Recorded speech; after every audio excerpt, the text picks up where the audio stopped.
이렇게 기출문제와 연결해서 풀어볼게요. 괜찮죠? 자, 새로운 내용이지만 있을 법한 내용들, 실제로 존재하는 내용들, 그런 것들 얘기해. 자, 그 전에 이거를 뒤집으면 뒤가 여백인 거 보이죠? 여백 활용을 해야죠. 되겠어? 자, 첫 번째요. 우리는요, 아무것도 안 바뀌는 운동 무슨 운동? 라고 얘기하는 거야. 아무것도 안 바뀌는 운동은 정지되어 있거나 또는 운동한다면 무슨 운동? 등속 운동. 그럼 꼬맹아, 등속 운동은 정말 아무것도 안 바뀌는 운동이 확실해? 그럼 등속 원 운동은 안 바뀌는 게 확실해? 근데 왜 그따위로 얘기해? 아무것도 안 바뀌는 운동은 등속 운동이 아니고 무슨 운동이야? 지랄하고 하는 거야. 중학교 3학년 내신 아니냐? 등속이라고 하는 그 속력은 빠르기가 일정하다 이런 얘기잖아. 그럼 빠르기만 일정하면 아무것도 안 바뀌는 게 확실해? 그럼 모두 안 바뀌어야 되는데? 방향. 그러니까 아무것도 안 바뀌는 운동은 뭐라고 해야 되니? 네, 등속 직선 운동이나 등속도 운동이라고 얘기하시는 거지. 그냥 등속 운동이라고 하면 되니 안 되니? 이 배운 새끼들이 진짜 병신 비슷했다. 됐죠? 자, 그래서 첫 번째, 이제부터는 정확한 용어 쓰는 거야. 등속이라고 표현하는 애와 등속도라고 표현하는 애들 중에 합보를 결정한다면 등속도가 당연히 합격이겠죠. 등속은 아니겠죠. 그러니까 정확한 용어 쓰자는 거야. 알겠어? 우리는 1차 대비와 2차 대비를 동시에 해볼게요. 정확한 용어 써. 자, 우리는 운동 중에 아무것도 안 변하는 운동이 있다. 그러면 물리에서는 관점이 뭔데? 뭐가 안 바뀌어야 안 바뀐다고 그러는 건데? 운동 상태. 운동 상태가 뭔데? 마방. 그렇죠. 멋지죠. 제가 키웠습니다. 자, 보시면 아무것도 안 바뀐다는 얘기는 운동 상태라는 멋진 단어 나왔어. 운동 상태가 안 바뀌어야 돼. 그 운동 상태가 바로 빠르기와 방향, 빠방이 안 바뀌면 아무것도 안 바뀌는 운동이야. 그럼 왜 안 바뀌어? 이 개새끼가 어떤 거요? 알짜임이요. 그렇죠. 아무것도 안 변하는 운동을 하기 위한 조건이 있습니다. 반드시 알짜임이 얼마여야 된다? 0이어야 된다. 이해하시는 거죠? 그죠? 그러니까 일과에 앉아있겠죠. 이해하니까. 아무것도 안 바뀌는 운동을 우리가 등속 운동 또는 등속도 운동이라고 표현합니다. 그래서 아무것도 안 바뀌는 운동은 정지되어 있거나 또는 등속도 운동하는 아이들이 아무것도 안 바뀌는 운동이고, 아무것도 안 바뀔 수 있는 이유는 변화시킬 수 있는 능력인 힘을 받지 않았기 때문이야. 맞아. 네, 이런 것들입니다. 자, 그러면 이거의 반대말은 당연히 변하는 운동이지. 변하는 운동을 통칭해서 뭐라고 하지? 그렇죠, 내 새끼들. 우와, 멋지다. 변하는 운동을 우리는 가속도 운동한다 이렇게 돼. 근데 변하는 운동에는 변화가 시간에 따라 일정한 크기만큼 변할 수도 있고 일정하지 않게 변할 수도 있는 거야. 그죠? 일정한 크기만큼 변하는 걸 무슨 운동이라고 해? 그렇죠. 일정한 크기가 아니게 변하는 건 뭐라 그래? 그건 그냥 가속도 운동이야.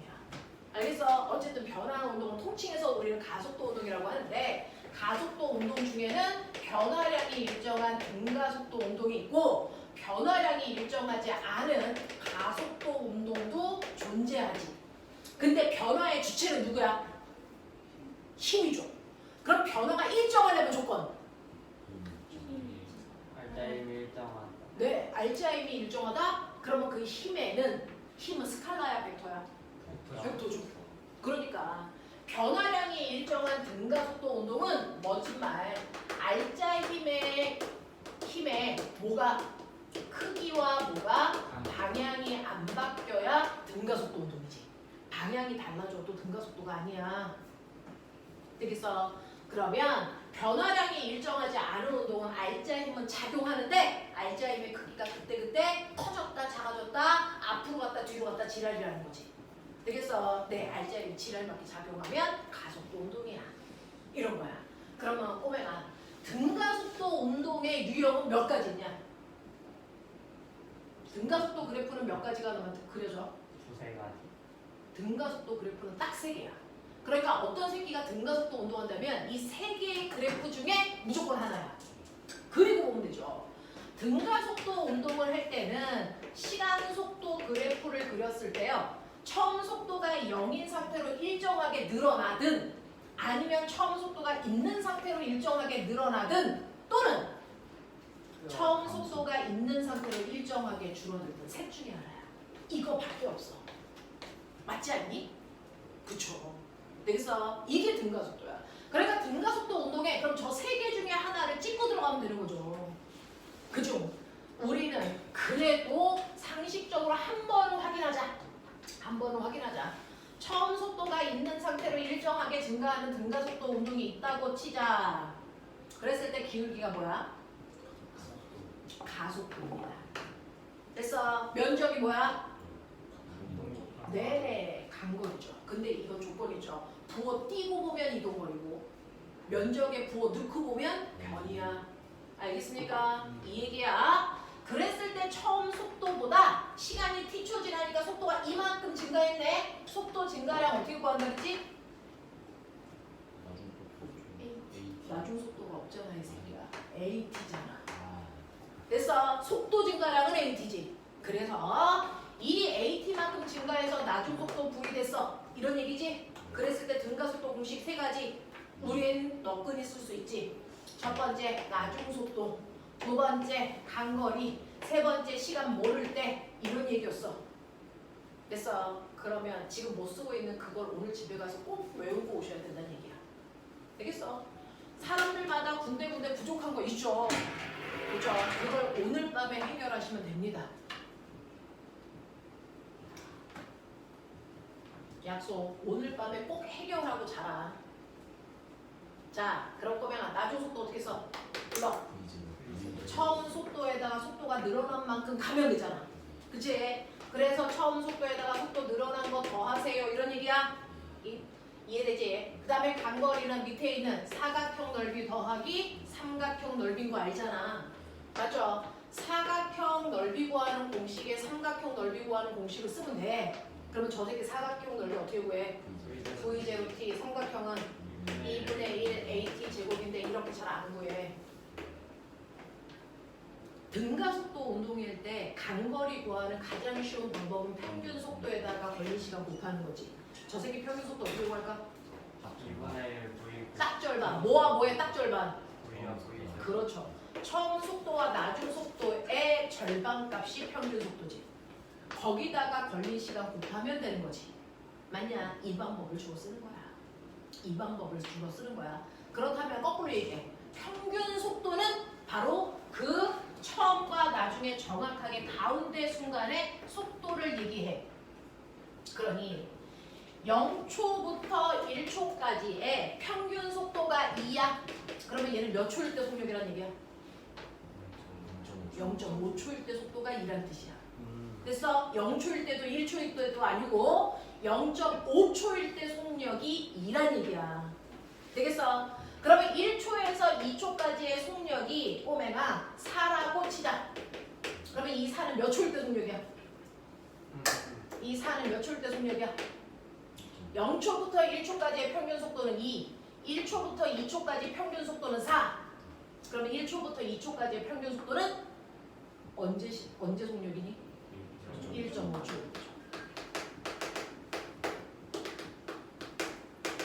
그러니 이 새끼 가속도가 얼마냐? 2m/s 제곱. 그렇죠. 얘는 0.1초에서 1.5초까지 걸린 시간 1초 동안 속도가 이만큼 증가했다는 얘기니까 이때 가속도가 2입니다 라고 얘기한 거잖아. 이렇게 구한 거야 우리. 그동안 그렇게 구했어. 알겠어? 이런 거 틀리면 죽여버려. 이건 말로 해서 안 되는 인종이야. 죽어야죠. 되겠죠? 자, 시간을 모를 때 쓸 수 있는 방법. EAS는 V제곱 마이너스 V0 제곱 상식입니다. 그래서 여기까지가 상식이니까 이제 그리자. 되겠어? 이건 내가 그려줬다. 자, 이제 등가속도의 유형 세 가지 불러. 네 가지 불러. 등가속도, 얘는 등가속도 하고 있어요. 첫 번째. 자유낙하. 멋지잖아? 또 있어. 그렇죠. 연직상반. 또 있어. 연직 하반이 자유낙하야. 그러니까 얘는 올라갔다 떨어지는 운동도 똑바로 올라간다 똑바로 떨어져. 그걸 우리가 연직 운동. 그 다음에 등가속도 운동에 또 하나 뭐 있을까? 내기 때문에. 진짜. 뭐? 진짜. 뭐 있어? 진짜는 안 돼. 4번에 포물선 운동까지가 등가속도 운동이야. 되겠어? 왜일까? 진짜는 가속도. 얘는 이 네 가지가 왜 등가속도 운동일까? 등가속도를 판단하는 기준이 뭐야? 힘이 자, 가속도 관련식 A는 M분의 F죠. 물체가 움직이는 동안 질량의 변화가 없다는 전제 조건 하에 보면 뭐만 일정하면 등가속도니? 힘의 방향과 크기만 일정하면 등가속도야. 되겠어? 그러니 물체가 자유낙하하고 있어. 이 물체가 질량이 M인데 낙하하는 동안 받는 힘의 방향. 힘의 방향.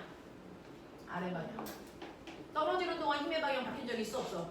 없잖아. 그리고 떨어지는 동안 받는 힘의 크기 불러. M이라는 물체가 떨어질 때 받는 힘은 mg야. 이런 식으로 힘의 방향과 크기가 안 바뀌었기 때문에 등가속도가 확실해. 되겠어? 연직상반 운동 던졌어. 질량이 m이야. 얘 올라가는 동안 힘 어디로 받니? 아래입니다. 얼마의 크기에 힘 받습니까? mg. 그러니까 등가속도가 확실하다는 얘기야. 맞아. 연직 운동은요. 공이 올라갔다가 떨어지는데 동균아 언제까지 올라가? 언제까지 올라가니? 내가 공을 던졌어. 얘 언제까지 올라가? 언제까지 올라? 내가 공을 던졌어. 이 새끼 언제까지 올라가? 이 세상 끝까지는 아니야. 잠시만요. 네. 이렇게요. 정말 작은 것들을 꼼꼼하게 잡으셔야 돼요. 내가 공을 던졌어. 올라갔다가 내려오겠죠. 언제까지 올라갈까? 뭐? 아니지. 이건 어떻게 해? 또 가요. 아 준이 나가. 또가 0이 될 때요. 속도가 0이 될 때까지 올라가는 거지. 속도가 0이면 받는 힘이 0이구나. 우리 준이한테는. 그렇죠. 이런 것들 자꾸 얘기하세요. 틀려도 됩니다. 우리끼리는 웃고 넘기면 돼요. 대신에 넌 집에 가서 외우셔야 돼요. 됐죠? 네. 속도가 0이 될 때까지 올라가는데 그 속도가 0이 될 때까지 올라갈 때도 아까 말씀드렸어요. 아래 방향으로 중력을 항상 mg로 받고 있기 때문에 속도가 0인 순간에도 힘은 작용한다. 이거 더럽게 많이 나와요. 하다못해 고등학교에서도 나오는 얘기야. 되겠어? 또 얘 올라갔다 떨어진다 그랬지? 떨어질 때도 아래 방향으로 힘 얼마 받습니까? mg요. 그래서 우리나라 애들이 모두 가지고 있는 5개념. 올라갔다 내려오니까 마치 등가속도가 아닌 것 같지만 등가속도라는 건 운동 방향을 보는 게 아니야. 뭘 보는 거야? 힘을 보는 거야. 알겠어? 이 물체가 올라갔다 내려가는 그 모든 과정에서 힘의 방향, 힘의 크기 바뀐 적이 있어 없어? 그러니까 등가속도야. 맞아. 또 포물선 운동 있죠. 슈.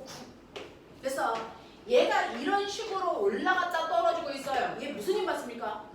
그래도 중력입니다. 모든 순간에.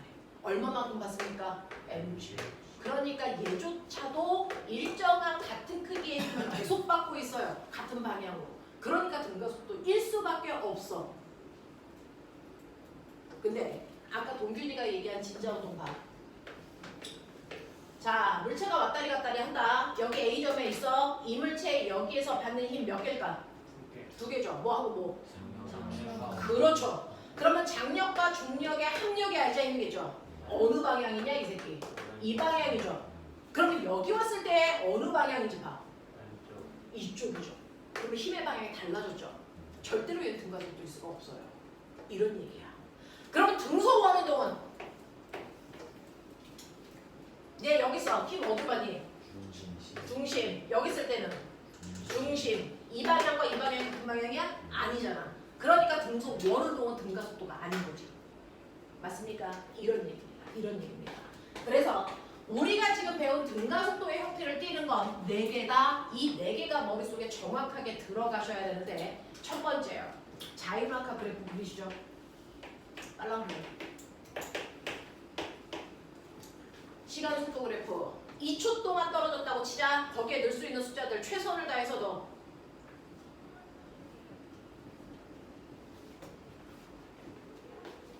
처음 속도 0. 그렇죠? 중력가 속도 10입니다. 2초 동안 넣을 수 있는 숫자를 최선을 다해서 넣어보십시오.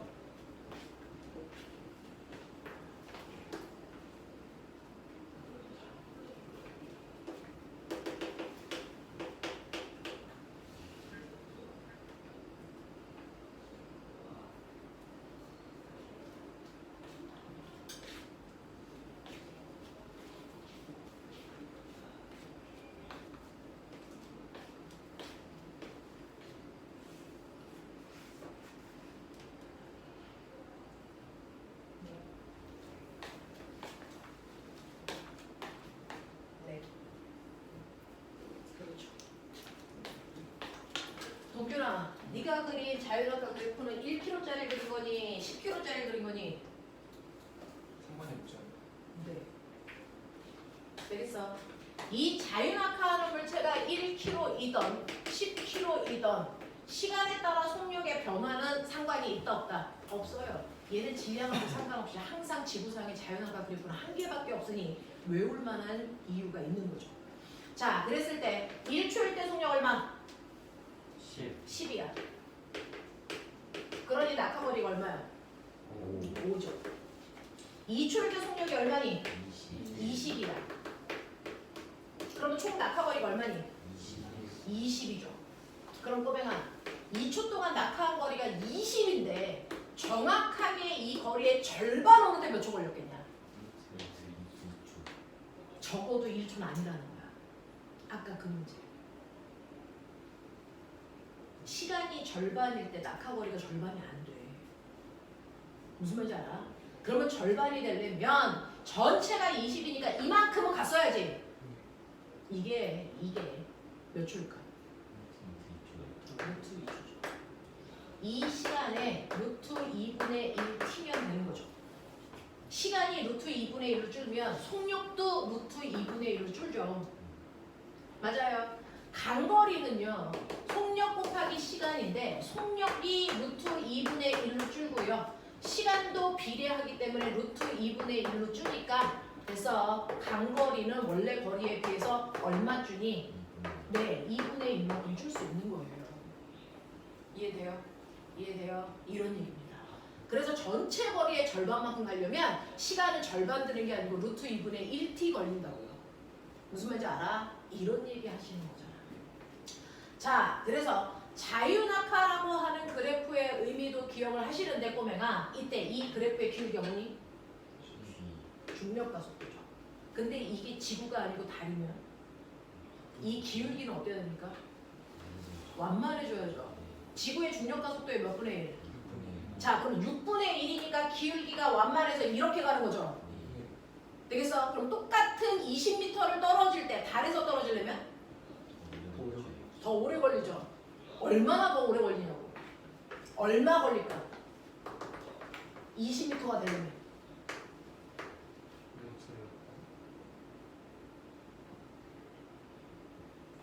자, 자유낙하 할 때 걸리는 시간이요. 자유낙하 할 때 처음 속도가 다 0인 거 납득하시죠?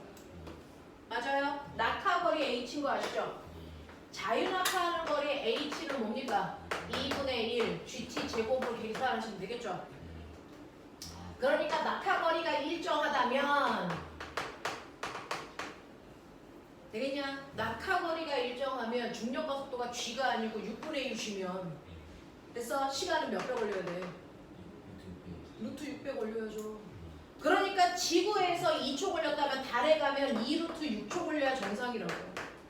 납득해요? 이런 얘기 하시는 거예요. 이런 얘기 하시는 거예요. 이해되겠어? 그래서 달에서 물체를 떨어뜨릴 때는요. 아, 걸리는 시간이 중력가 속도의 루트 배만큼 길어지겠구나. 알겠습니까? 이런 얘기 하는 거죠. 이런 얘기 하는 거죠. 되겠어? 그래서 낙하 시간을 결정하는 건 높이와 중력가 속도야. 높이가 같다면 중력과 속도에 의해서 낙하 시간은 결정되는데 지구는 높이도 같고 중력과 속도도 똑같아. 그러면 거기에 1km가 있던 10km가 있던 낙하하는데 걸린 시간이 어떻다는 거야? 같다는 얘기야. 너무 자명해. 알겠어? 이런 얘기를 하는 거야. 꼬맹아, 올라가는 연직상반 운동 그려봐. 나 20으로 던졌어.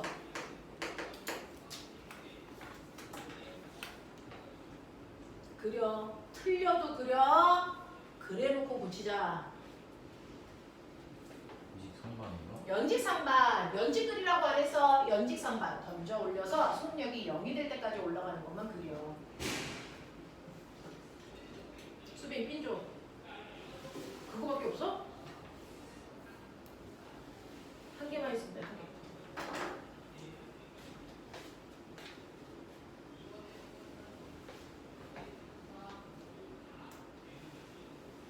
엄청 귀여워 보이더라. 우와. Amazing. 납득할 수 없으면서 박수만 치는 거 아니야? 물리 수업이 기대돼. 준아, 저 정도는 얘기해야 사회생활 할 수 있다.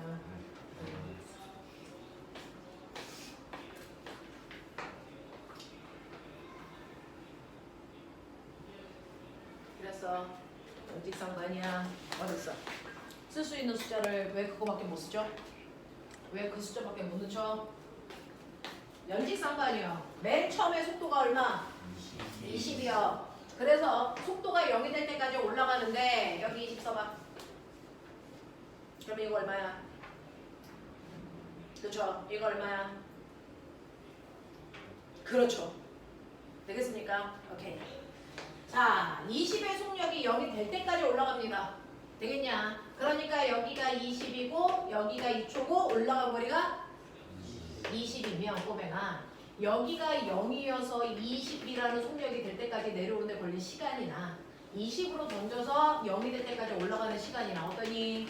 같죠. 그래서 0이었다가 20이 될 때까지 내려온 거리나 20으로 던져서 올라간 거리나 어떠니? 같아요. 그러니까 연직상반 운동은 속력이 0인 상태로 그 속도가 될 때까지 내려오는 자유낙하와 똑같은 거야. 이해하겠어? 이해하겠어? 맞습니다. 감사합니다.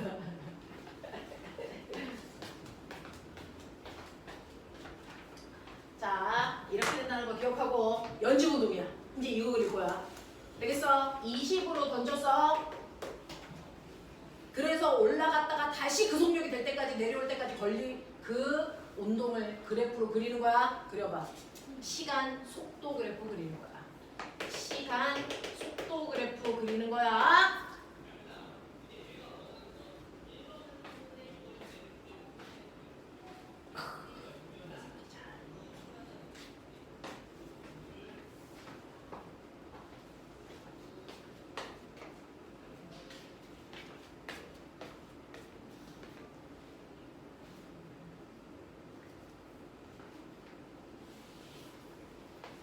안 궁금해.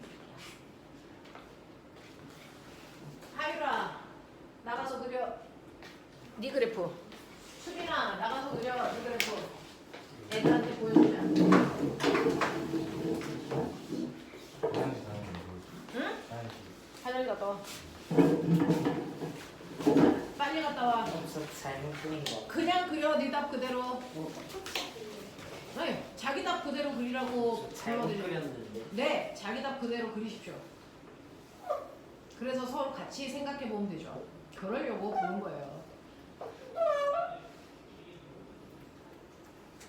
네. 뒤로 가야 되는데. 네.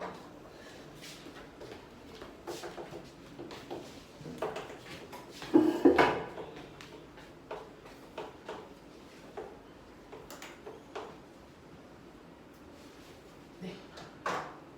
꼬맹아, 선생님이 그리라는 게 시간 속도 그래프였죠. 시간 속도 그래프하고 시간 속력 그래프는 좀 달라. 왜?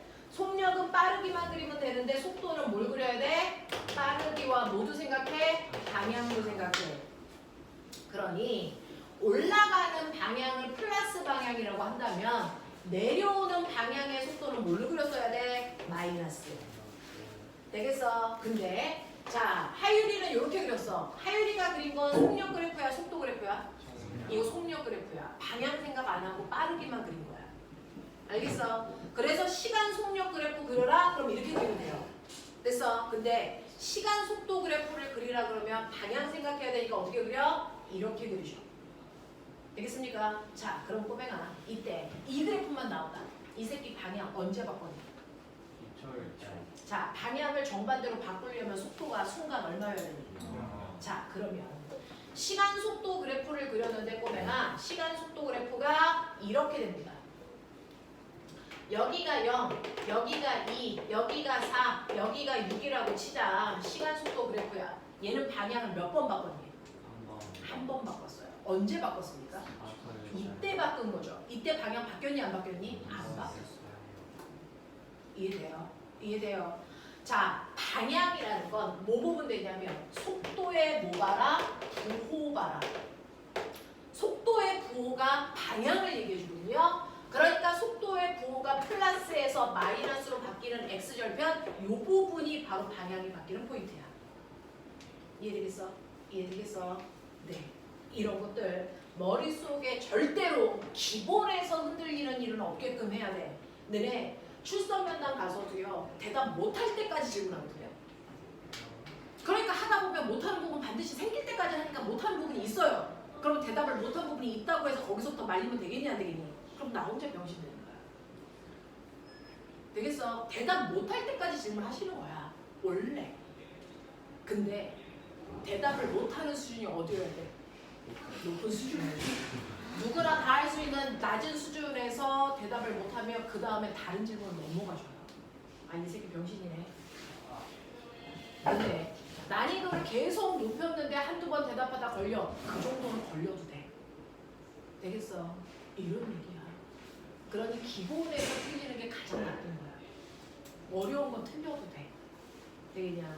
출석 면담 하고 오면 애들한테 복귀하잖아. 그럼 선생님 저 이거 대답 못했어요 라고 하는 그 동그라미 치는 부위가 어디냐를 보면 아, 이 새끼 떨어지겠구나. 이 새끼 붙겠구나. 거기서 나오는 거야. 알겠어? 기본에서 흔들리면 안 되는 거야. 나중에 다 정신 차리고 집에 오면 저 그거 뭔지 생각이 났어요. 근데 거기서 대답 못했어요. 거기서 대답을 못하면 떨어지는 거야. 알겠냐? 그러니까 주구장창 기본에서 반복. 실수하지 않게. 되겠어? 시간 속력 그래프, 시간 속도 그래프의 단어의 차이를 인지해라 라는 겁니다. 그게 잘 나타나게 그릴 수 있으면 되겠다는 거죠. 자, 근데 얘가 이렇게 올라갔다가 올라가는데 2초 걸리면 제자리로 오는데도 몇 초 걸리니? 2초. 공기저항이 없으면. 근데 얘가 더 내려갔어. 더 내려갔어. 건물 위에서 던졌거든? 됐어? 그래서 더 내려가서 땅바닥에 올 때까지 6초 걸렸어. 그럼 그래프가 어떻게 연장돼야 되니? 그래봐. 그래프 어떻게 연장하시면 되겠어요? 그렇죠. 이 그래프 이렇게 더 그려지죠. 여기가 2초고 여기가 몇 초? 4초. 여기가 6초. 그럼 건물 높이 어디니? 60m. 건물 높이 어디니? 4초에서 6초까지 더 내려간 이 거리가 이 건물의 높이를 얘기해. 맞아? 맞아. 자, 그랬을 때요. 얘가 여기가 20이면 꼬맹아 올라갔다 내려올 때 공기 저항이 없으면 같은 높이에서의 빠르기는 반드시 어때야 되니? 같아야 돼. 그러면 20을 던졌으니까 여기를 왔을 때 얼마여야 돼? 20이야. 그러니까 여기가 20인데 얘 자유낙하 하고 있잖아. 1초 지날 때마다 속력이 얼마씩? 10씩 변해야 돼. 그러면 여기가 5초일 때 속력이 얼마 되는 거야? 30 돼야 돼. 됐어? 6초일 때 속력이 얼마 돼야 돼? 네, 40 돼야 돼. 이런 거예요. 그러면 4초에서 6초까지 더 간 거리, 이 거리가 얼마입니까? 라고 하면 이 구간의 평균 속도 찾으면 되죠. 얼마입니까? 마30. 거기에다가 걸린 시간 얼마입니까? 2초. 그래서 얘의 변이가 얼마입니까? 마이너스 60이에요. 부호 넣고 계산하면 변이. 부호 띄고 계산하면 거리죠.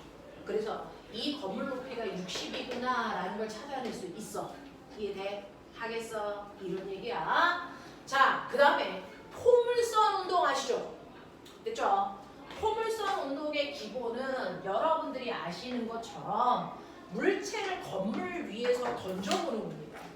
물체를 꼬맹아 건물 위에서 수평으로 던져볼게. 10이라는 빠르기로 20m 높이에서 던져볼게. 이 얘기예요. 종기정 없습니다. 자, 던지는 그 순간을 보는 게 아니고 던진 후를 보는 거야. 내 손을 떠났을 때. 그때부터는 얘한테는 무슨 힘만 작용하니? 그렇죠. 그 중력이 아래 방향으로만 작용하지 수평으로는 작용하니 안 하니? 안 합니다. 그래서 얘는 이렇게 포물선을 그리면서 떨어지는데 같은 시간 간격으로 공의 위치를 따다다닥 찍어보면 여기 있던 공이 여기 가면서 떨어진 거잖아. 그랬을 때 이 공은 사실은 수평으로도 가고 수직으로도 가는 운동을 동시에 하기 때문에 포물선으로 보이는 거 뿐이잖아. 그러니 우리는 단순하게 수평 운동 따로 수직 운동을 따로 한번 봐보자. 알겠니? 그래서 곡선 운동은 수평과 수직으로 찢어서 보는 겁니다. 반드시 그렇습니다. 자, 그랬을 때 수평으로는 여기 있던 공이 여기로 가요.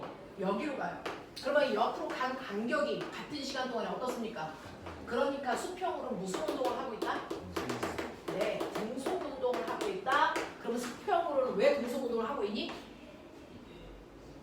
힘이 없어서. 힘을 받지 않으니까 그렇습니다. 됐어. 자, 내가 던진 이후부터는 이 공을 수평으로 미는 어떤 힘도 작용하지 않았어요. 그러니까 얘는 수평으로 어떤 힘도 안 받았으니까 수평으로는 안 바뀌는 운동을 하는 게 맞단 말이야. 그쵸? 그 다음에 수직 방향으로는 여기 있던 공이 여기로 가고 여기로 갑니다. 자, 시간이 지날수록 점점 아래로 간 거리가 뭐합니까? 증가. 자, 얘는 아래로 무슨 운동이 있을까요? 네, 속력이 빨라지는 운동 했겠죠? 근데 얘는 아래로 무슨 힘만 받고 떨어져? 그렇죠. 중력만 받고 낙하하는 운동을 우리는 자유낙하 운동이라고 하는 거니까. 그래서 포물선은 등속 운동과 자유낙하를 동시에 하는 거야. 되겠어? 자, 그랬을 때 20m 높이에서 자유낙하 하네? 맞아? 그 얘기잖아. 몇 초 걸릴까? 2초. 되겠어? 네. 그러면 얘는 2초 동안 떨어지는 동안 2초 동안 옆으로 갔지? 근데 옆으로는 등속 운동 했지? 얼마의 속력으로? 10의 속력. 그러면 옆으로 몇 미터 갔을까? 20m 갔겠죠. 그러면 선생님, 내가 아무래도 이상해요. 수평으로 던졌는데 이게 자유낙하하는 운동이랑 똑같은 거 맞아요? 그래서 고등학교 책에 실험하는 게 나옵니다. 점검하는 게 나옵니다. 한 놈을 A를 수평으로 던지는 이 순간 또 한 놈은 그 높이에서 뭐 시키는 거냐면 자유낙하 시키는 겁니다. 누가 먼저 바닥에 닿습니까? 동시입니다. 됐어. 그래서 얘는 수직으로는 자유낙하를 하고 있다는 게 그대로 확인될 수 있어. 알아? 그랬을 때 여기에 닿을 때 속력이 얼마냐? 바닥에 닿기 직전 속력 얼마입니까? 라고 하면 얘는 수평으로 무슨 운동이 있습니까? 수평으로도 속력이 있죠. 이거 생각하셔야죠. 수직으로 속력 있죠? 얼마입니까? 2초 걸렸으니까 얼마겠습니까? 22초. 그러니까 실제로 얘가 자 갖는 속도 방향은 합성해서 이 방향이 속도 방향이야. 납득해? 그 속도의 크기 얼마니? 20m. 네. 이거 루트 이속력의 제곱 더하기 이속력의 제곱하시면 되는 거니까 얼마입니까? 10루트 5반이죠. 알겠습니까? 이렇게 되는 거야. 납득하는 거야? 되겠지? 이런 느낌이야. 이런 느낌이야. 되겠죠? 그래서 바닥에 닿기 직전에 속도를 물어보면 수평 속도와 수직 속도를 합성해서 얘기해야 된다. 알겠어? 네. 자, 그랬을 때 얘와 얘를 비교하는 겁니다. 자, 얘가 바닥에 닿기 직전 수직 속도는 A가 큽니까? B가 큽니까? 같죠. 둘 다 20이니까. 그럼 속도는 A가 큽니까? B가 큽니까? A가 훨씬 크죠. 얘는 20이어야 되고 얘는 얼마입니까? 10루트 5잖아요. 얘가 훨씬 크죠. 수평 속도도 있으니까. 무슨 말인지 알겠어? 이런 느낌이야. 이런 느낌이야.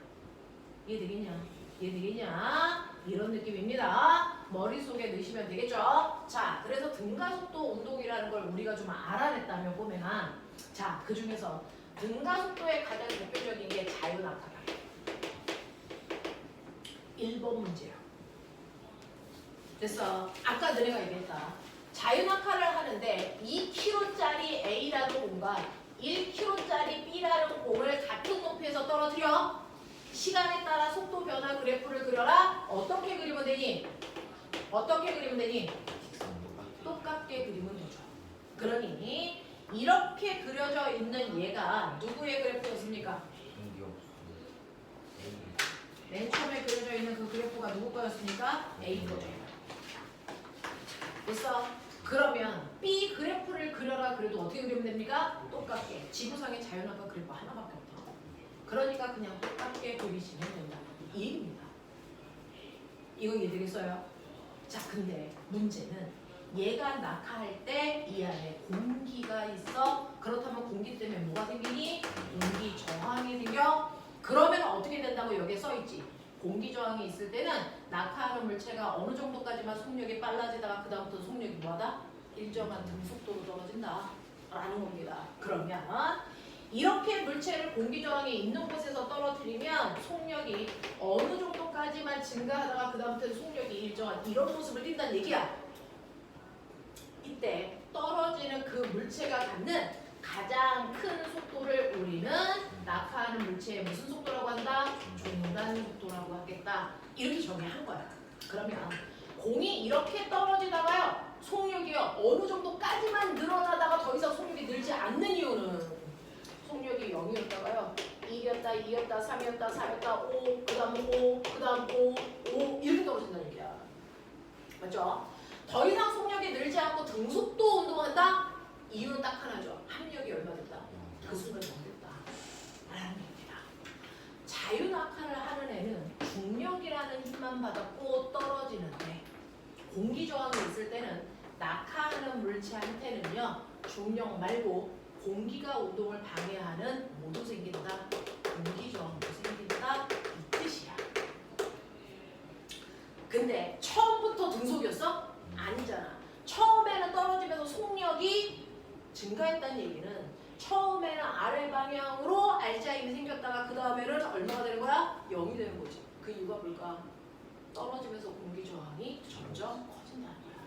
처음에는 공기 저항이 0이었어. 그 다음에 1이었어, 2였어, 3이었어, 4였어, 5였어. 됐어? 근데 얘 무게가 얼마냐면 5N이라고 치자. 처음에는 공기 저항이 0이니까 알짜임이 5야. 그래서 자유낙하와 같은 가속도를 가지고서 떨어지는 거야. 이해돼? 근데 속도가 어느 정도 되고 나니까 공기 저항이 이제 점점 뭐해져? 커져. 그래서 공기 저항이 1 되면 알짜임은 아래 방향으로 4. 공기 저항이 2 되면 알짜임은 아래 방향으로 3. 이렇게 점점 줄어. 힘이 준다는 얘기는 가속도의 크기가 준다는 얘기는 시간 속도 그래프에서 기울기가 감소하고 있다는 얘기잖아요. 됐어? 이 얘기입니다. 자, 그랬다가 공기 저항이 5가 되는 순간은 알짜임이 얼마? 0. 그래서 알짜임이 0 되니까 그때부터 속도가 변하지 않고 일정하고요. 그리고 나서 그 속도로 뚝 떨어질 때는 더 이상 공기 저항이 커지지 않네? 맞아? 그럼 공기 저항을 결정하는 건 뭐니? 떨어지는 물체의 속력이야. 되겠어? 그래서 공기 저항이라고 하는 걸 결정하는 거, 물체가 떨어질 때 저항의 크기는 떨어지는 물체의 속력에 의해 결정되는 거야. 되겠어? 그래서 공기 저항력은요, 떨어지는 물체의 속력과 비례하고 비례상수를 곱하면 같아져요. 그래서 종단 속도를 공기 저항을 구하는 방법이 바로 KV입니다. 공기 저항을 구하는 방법이 KV야. K는 그냥 상수예요.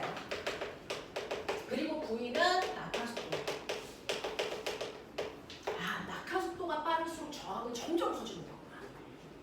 되겠어? 자, 그러다가 이 상태가 되면 떨어지는 물체의 중력과 운동을 방해하는 공기 저항력이 뭐 해준 거야? 같아져서 더 이상 안 빨라지는 거야. 되겠어? 그렇다면 우리가 알고 싶은 이 종단 속도라는 거요. KV가 mg와 같아지는 순간에 속력을 얘기하죠. 그러니까 종단 속도의 크기는 얼마입니까? K분의 mg란 말이야. 낙하하는 물체의 종단 속도는 K분의 mg예요. K는 상수니까 1kg를 떨어뜨리던 2kg를 떨어뜨리던 얘는 똑같아. 되겠어? 네. 근데 2kg를 떨어뜨릴 때와 1kg를 떨어뜨릴 때 뭐가 다릅니까? 무게가 다르죠? 자기의 무게만큼의 중단 속도를 만들 수 있는 겁니다. 되겠어? 그러니 1kg짜리보다 2kg짜리의 중단 속도가 몇 배 빨라질까요? 그렇죠. A는 2kg니까 B는 1kg여야죠. 중단 속도가 절반밖에 안 된다는 얘기예요. 이렇게 됩니다. 되겠어? 자, 저 하늘 높이 떠 있는 구름에서 누가 떨어지니? 빗방울이 떨어집니다. 빗방울의 질량은 클까 작을까? 별로 작아요. 엄청 작아요. 근데 아무리 작아도 그 아이가 떠 있는 높이가 11km까지 가능하잖아. 대입권의 높이 11km. 그러면 11km니까 11,000m. 그러면 이 새끼가요 가지고 있는 위치 에너지가 운동 에너지로 다 바뀔 수 있다면 얘가 땅바닥에 닿을 때 이 속력은 총알보다 빠릅니다. 됐죠? 바닥에 닿을 때 속력은 루트 2지 h잖아요. 그러니까 2 곱하기 중력가속도 곱하기 11,000m. 이거 맞으면 뒤져요. 됐어? 이 빗방울 맞으면 뒤진다고. 총알보다 빠르니까. 되겠어? 근데 우리는 비 맞고 죽지 않습니다. 이유가 뭡니까? 지구에는 공기가 있기 때문이에요. 그러니까 그 빗방울도 떨어지면서 뭘 받습니까? 공기 저항을 받아요. 그러니까 총알이 빗방울이 떨어지면서 속력이 무한대로 빨라지는 게 아니고요. 어느 정도까지만 빨라지다가 더 이상 빨라지지 않아요.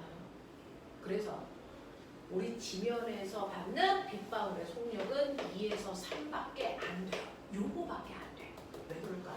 열마 질량이 뭐해서 작아서 그렇습니다. 알겠어?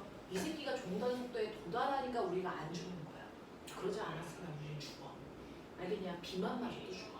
이런 얘기가 되는 거야. 되겠죠? 그래서 질량이 작은 애는 중단 속도도 작구나. 질량이 크면 중단 속도도 크구나. 중단 속도는 질량에 비례해서 생기는 겁니다. 알겠습니까? 이런 얘기를 하겠다는 겁니다. 그래서 첫 번째 페이지의 그래프를 정확하게 이해하시면 좋을 것 같고요. 두 번째입니다. 공기가 있을 때와 없을 때 작용하는 힘은요. 공기가 없을 때는 중력만, 공기가 있을 때는 중력과 공기 저항까지를 툴을 그리셔야 한다. 라는 얘기입니다. 자, 그랬을 때 세 번째 문제요. 맞은 사람이 있는지 찾아봤는데 한 명 맞았더라고요. 세 번째요. 네, 1-3. 공기가 있을 때 자율낙하시킨 공 AB가 중단 속도에 도달했다. 자, 이제 고쳐. 두 공의 운동 에너지의 비율은 자, 1분 줍니다. 고쳐봐. 중단 속도에 도달했습니다. 1kg짜리와 2kg짜리. 그렇다면 그 아이의 운동 에너지의 비율은 몇 대 몇일까요? 틀려도 돼. 생각해. 어차피 내가 설명해주면 그거 외우면 되잖아.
되겠어?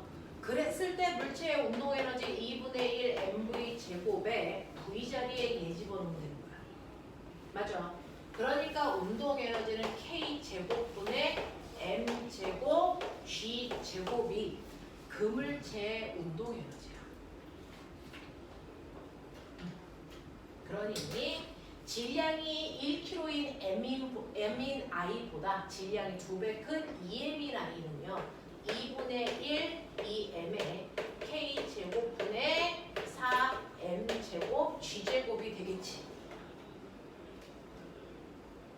그러니 이 값에 비해 이 값이 몇 배 커지는 겁니까? 8배 커지는 겁니다. 이해돼요? 그래서 1kg짜리와 2kg짜리 질량은 단지 2배 커졌지만 운동 에너지는 무려 8배 커집니다. 대단하죠?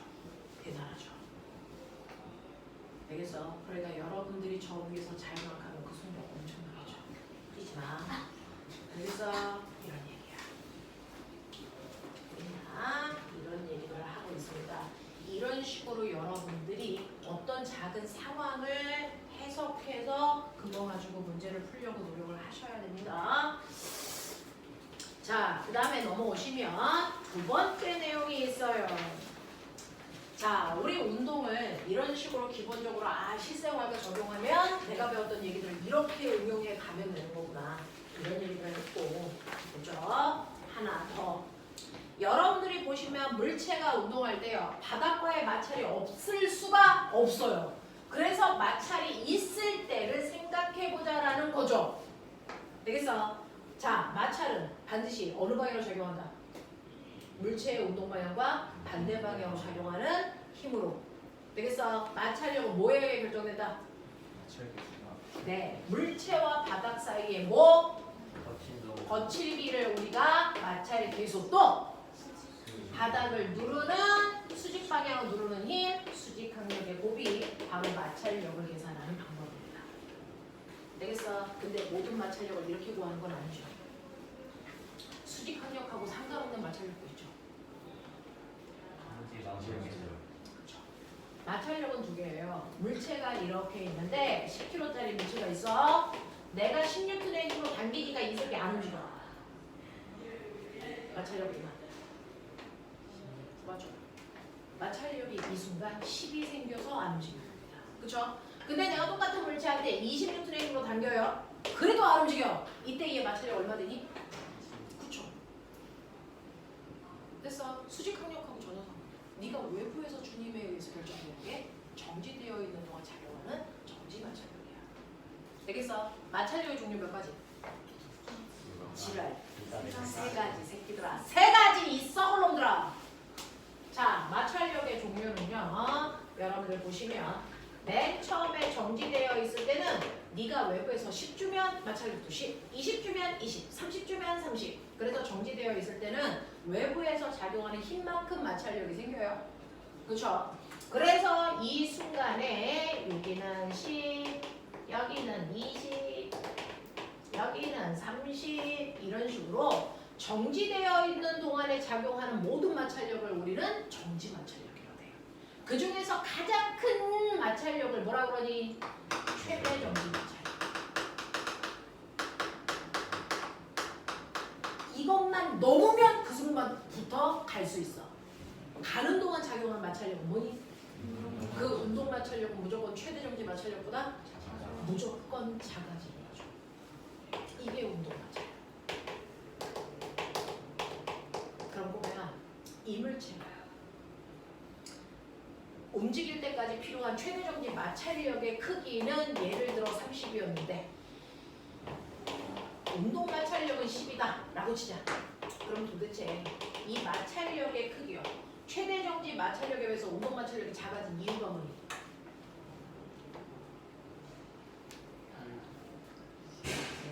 최대 정지 마찰력 구하는 식.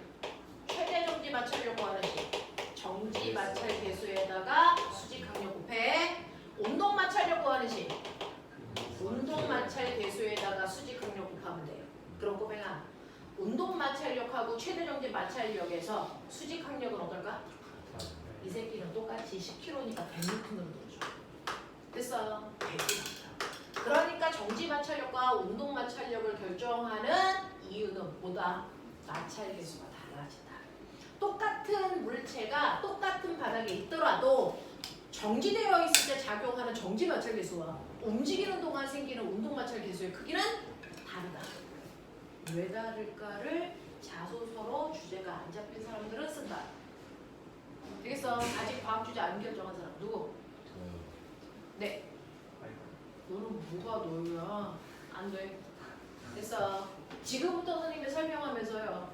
너네 탐구 해볼 만한 주제야 라고 하는 것들을 계속 줄게요. 시간이 없으니까.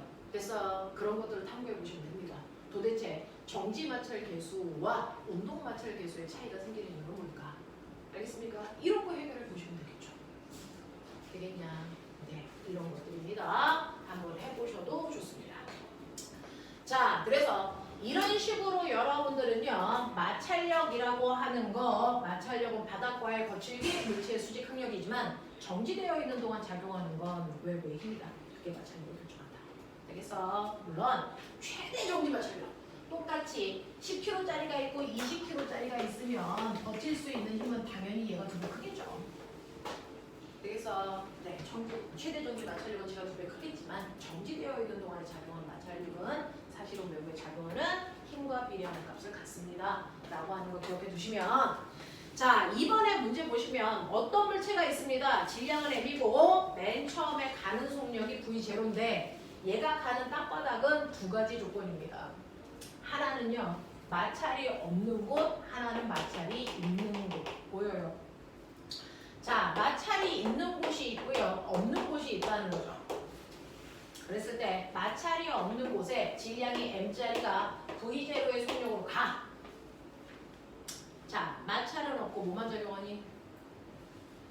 중력만 작용하죠. 중력. 그러면 얘는 가면서 역학적 에너지 변할까 안 변할까? 안 변하죠. 자, 그러면 이제 얘기하세요. 역학적 에너지는 항상 보존되는 거니? 아니니? 그럼 준아 얘기해. 역학적 에너지가 보존될 수 있는 조건은 뭐야? 보존력만 작용할 때. 맞아. 그 보존력이 뭔데? 세 가지. 중력, 자기력, 전자기력 아니거든요. 전기력이거든요. 자기력은 안 되거든요. 또야. 뭡니까? 탄성값. 됐죠? 역학적 에너지는 항상 보존되는 게 아니다. 역학적 에너지를 보존시킬 수 있는 힘인 보존력만 작용해야 역학적 에너지는 보존된다. 그 역학적 에너지를 보존시킬 수 있는 보존력이 바로 여러분들이 알고 있는 중력, 탄성력, 전기력이다. 이거 전자기력이라고 하면 안 돼요. 왜냐하면 자기력은 역학적 에너지를 손실시키고. 그래서 전기력이다라고 표현하는 게 맞습니다. 그 중에서 얘는 첫 번째 이 구간에는 중력만 작용하니까 역학적 에너지 보존. 그러니까 여기에서의 운동 에너지 바뀌지 않아. 그러니까 여기까지 올 때까지는 속력이 계속 V제로를 유지한단 말이야.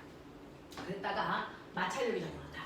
마찰력은 보존력에 작용하지 않죠. 보존력에 들어가지 않죠. 그러니까 마찰력이 작용할 때부터 역학적 에너지가 변합니다. 그러면 그 역학적 에너지가 뭘로 바뀝니까? 네. 마찰이 작용하는 곳에서는 역학적 에너지가 무슨 에너지? 열 에너지로 전환된다. 이런 얘기입니다. 자, 그래서 이때 역학적 에너지가요 모두 다 마찰이 한 일로 바뀌는 순간 물체는 멈춘다. 이입니다. 되겠어? 그러면 이 물체가 여기에 들어왔을 때 이때 일정한 크기의 마찰력이 작용하겠죠? 그 마찰력으로 S만큼 움직이는 동안 물체는 가다가 멈췄다는 건 얘가 여기서 가지고 있는 모든 운동 에너지가 뭘로 바뀌었다는 겁니까? 마찰이 한 일로 바뀌었다는 겁니다. 그러면 운동 에너지는 얼마였습니까? 2분의 1 m v0 제곱이었으니까 이 크기가 얘랑 뭐 해야 되니? 같아야 되죠. 이래요. 이런 얘기입니다. 이때 작용한 그럼 마찰력의 크기는 얼마입니까? 당연히 이 S분의 mv0 제곱만큼이 이 물체에 작용하는 마찰력이었다는 걸 우리가 뽑아낼 수 있다. 그렇다면은 저 구간을 지날 때 힘을 그래서 지금 물체가 움직일 때 힘을 그래프로 그려봐 라고 했죠. 힘. 첫 번째요. 마찰이 있기 전까지 힘 얼마? 0입니다. 알지? 0이잖아요. 그리고 마찰이 있는 구간은 일정한 크기의 힘이 작용하죠. 그 힘을 어떻게 그려야 됩니까? 저기 마이너스 운동 방향과 반대 방향과 마이너스 방향 이렇게 그게 써야 되죠. 이렇게 써야죠. 운동 방향과 반대 방향. 되겠어? 힘은 방향을 갖거든요.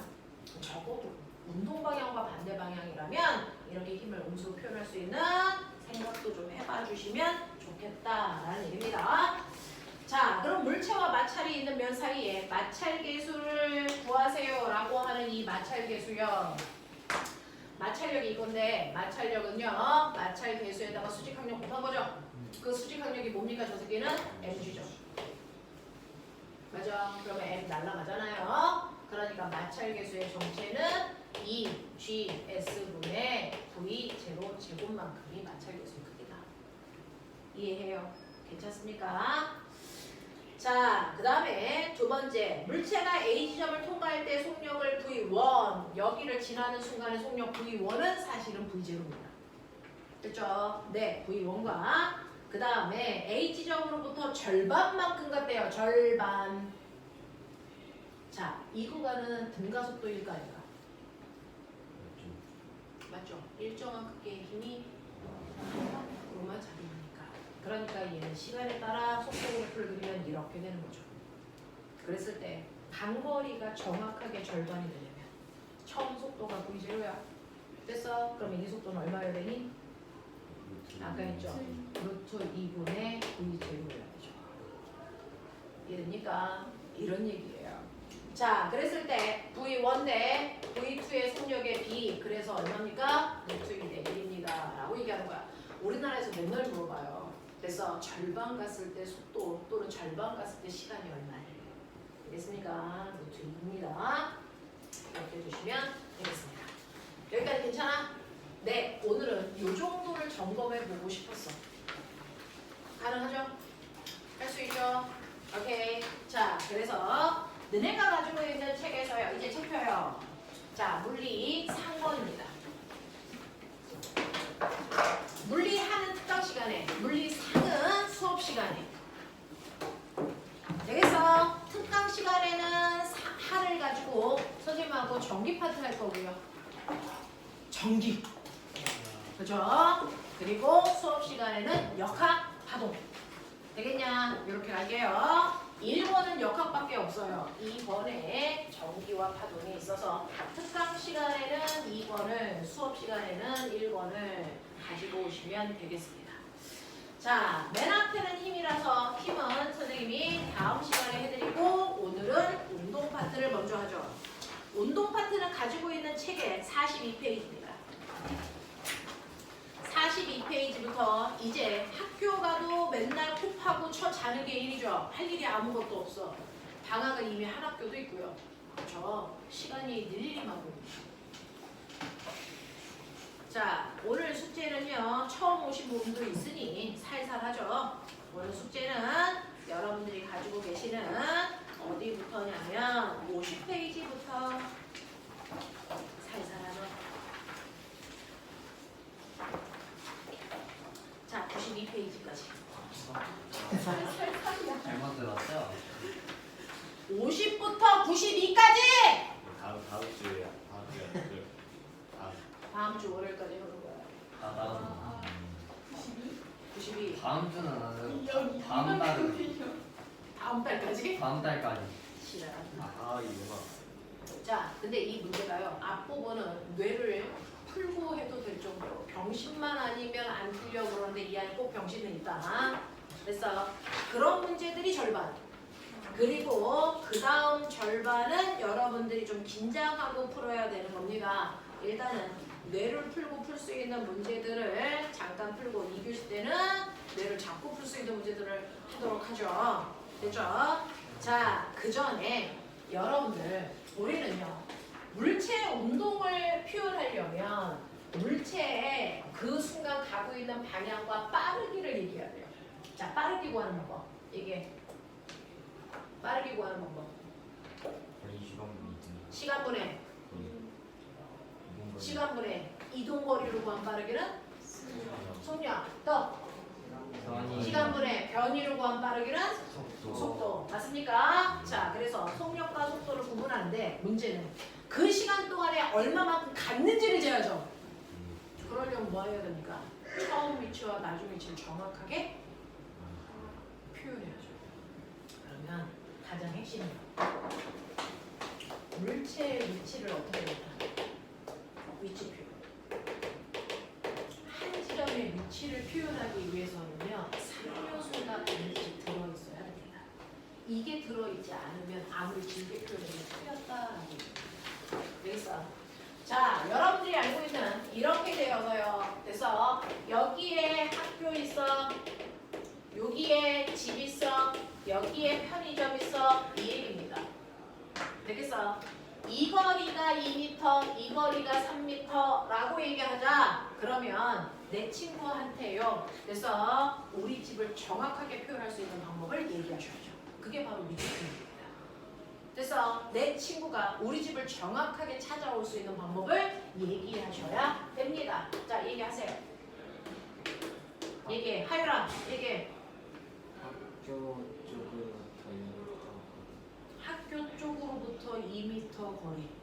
자, 그러면 이제 우리 친구는 우리 집을 못 와요. 학교에서 오른쪽으로 2m. 학교에서. 오른쪽으로 2m. 자, 동서남북 표현되어 있는데 오른쪽을 왜 쓰냐, 이 병신 새끼야. 동쪽으로 2m. 동서남북 표시가 있을 때 동서남북으로 얘기하시고요. 동서남북 표시가 없는데 동서남북으로 얘기하면 틀립니다. 알겠어? 방향 표시 있을 때만 동서남북이야.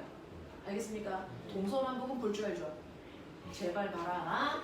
자, 그럼 학교에서 동쪽으로 2m. 동쪽으로 2m 떨어진 곳에 집 있어. 이렇게 얘기하면 되겠죠? 다른 방법으로 태경아 얘기해. 다른 방법으로. 쟤는 우리 집을 학교에서 설명했잖아요. 아, 그러면 또 편의점이야! 편의점에서 네, 편의점에서. 서쪽으로 2m. 편의점 맞지? 의점. 편의점이야? 편의점에서 말해. 서쪽으로 2m 떨어진 3m야. 저 눈가를 진짜 이씨. 3m. 자, 그래서 어떤 하나의 위치를 표현할 때는요, 반드시 어디에서부터라는 뭐가 필요하니? 기준점. 됐니? 두 번째, 뭐가 필요합니까? 방향. 그리고 뭐가 필요합니까? 하나의 물체의 위치를 정확하게 표현하기 위해서는 기준점, 방향, 거리, 적의 물체의 위치를 표현하는 3요소입니다. 같은 지점을 표현하더라도 기준점이 달라지면 방향과 거리는 당연히 바뀝니다. 되겠습니까? 그래서 물체의 위치를 정확하게 표현할 수 있냐? 가장 기본부터 시작하는 겁니다. 됐죠? 그래서 위치 표현을 여러분들이 잘 할 수 있는지 먼저 확인을 해보셔야 되고요. 그 위치에서 물체가 움직일 때 빠르기와 방향 표현하는 건 우리가 지금 했습니다. 되겠어? 근데 나 궁금해. 자, 우리가 아까 했던 거 변하는 운동이야. 뭐가 바뀌면 변하는 운동이라고 했지? 속도. 자, 속도니까 풀어서 얘기하면 뭐가 바뀌면 변하는 운동이야? 그렇죠. 빠방. 되겠어? 네. 밥 먹고 하죠. 밥 못 먹어야죠.